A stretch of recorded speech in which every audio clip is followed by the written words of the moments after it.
I heard about a third fight between you and Apollo behind closed doors. Is that true? How do you know all this? I'm his son.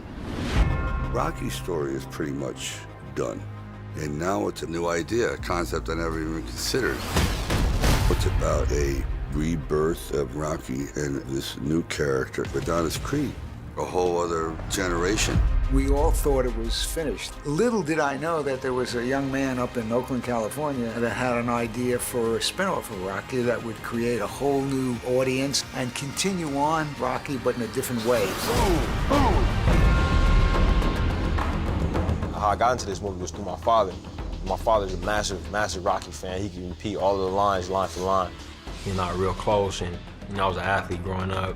What he would do is, before I have a big game, he'd make me sit down and watch Rocky 2 on VHS. Oh, yeah! And that was my introduction to the character and to the story. Yo, Adrian!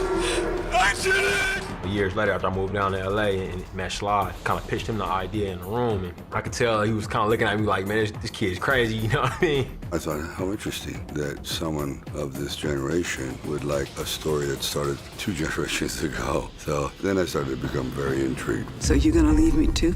You know how many times I had to carry the heavyweight champion of the world up these stairs because he couldn't walk? Ribs broken, nose broken, eyes swollen shut.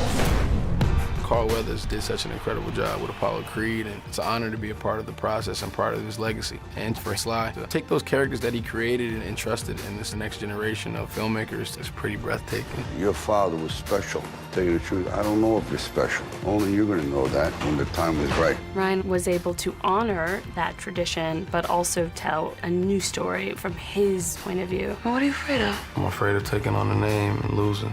Call me a fraud. In this film, he's such a fresh voice that has something to say in a way that's human and honest. What's wrong with you? Hey, somebody help! Rocky's sick.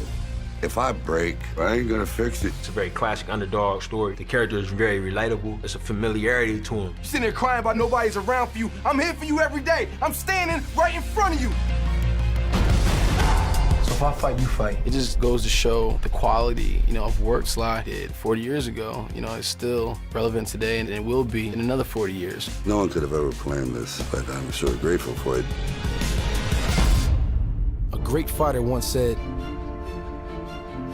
"It ain't about how hard you can hit. It's about how hard you can get hit and keep moving forward." See this guy here? That's the toughest opponent you're ever gonna have to face. I believe that's true in the ring, and I think that's true in life. Now show me something.